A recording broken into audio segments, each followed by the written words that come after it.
Start করছি কিভাবে scan হয়। প্রথমে দেখতে হবে এই যে আইকনটা HP MFT স্ক্যান, এই আইকনের উপর ডবল ক্লিক করলে এইরকম একটা স্ক্রিন আসবে। এবার ওখানে অ্যাডভান্স ক্লিক, এখান থেকে আমরা যদি জেপিজি করতে চাই তাহলে ইমেজে ক্লিক করব, এরকম জায়গায় চলে আসবে। আর যদি ইমেজ না করে আমরা যদি ডকুমেন্ট করতে চাই তাহলে এখানে আবার হোমে ক্লিক করব, অ্যাডভান্সে গেলাম, এই যে ডকুমেন্টে ক্লিক করলে তাহলে পিডিএফ হিসেবে আমরা সেভ করতে পারবো। এবার পিডিএফে যাওয়ার পর তারপর আমরা এখানে প্রি স্ক্যান করব, এই যে এখানটায় প্রি স্ক্যান দেওয়া আছে, প্রি স্ক্যান। এবার ও কী করবে, একবার স্ক্যান করে দেখে নেবে কি রয়েছে, ডকুমেন্টটাকে একবার স্ক্যান করে দেবে, পুরো এইভাবে আসবে। ও ডকুমেন্টটাকে পুরো নিয়ে নিল। এবার যখন দেখলাম আমার পুরো ডকুমেন্টটা আমার এই যে এই ডট ডট ডট ডট এই সিলেকশান বক্সের মধ্যে এসে গেছে, এবার কি করতে হবে, আমাকে স্ক্যান করতে হবে। স্ক্যানে ক্লিক,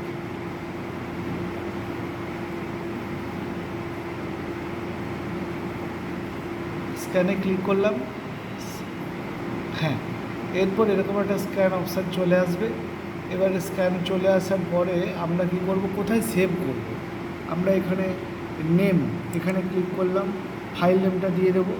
এখানে সাপোজ আমি একটা ফাইল নেম দিলাম যে ফিডব্যাক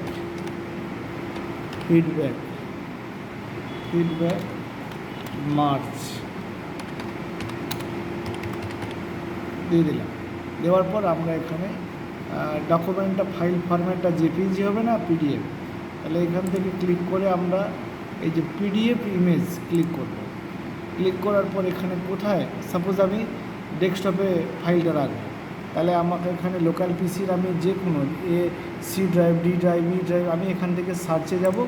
এখান থেকে আমাকে দিস পিসির মধ্যে আমি এখান থেকে চুজ করতে পারি। আর যদি আমি ডেস্কটপে রাখি তাহলে আমাকে ডেস্কটপে ক্লিক করে এখানে ওকে করতে হবে, এই যে এখানটা ওকে রয়েছে, ওকে হয়ে গেল।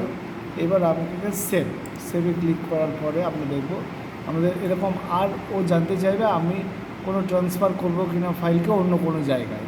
আমি এই ফাইলটাকে অন্য কোথাও আর ট্রান্সফার করবো না, নো করলাম, বাস আমাদের স্ক্যান কমপ্লিট হয়ে গেল। এরপর আমরা এখান থেকে ক্লোজ করে বেরিয়ে যাব। এই ছিল আজকে HP LaserJet 136 NW প্রিন্টারের কীভাবে স্ক্যান করব, কীভাবে PDF করব, কীভাবে JPG করব এ বিষয়ে ভিডিও।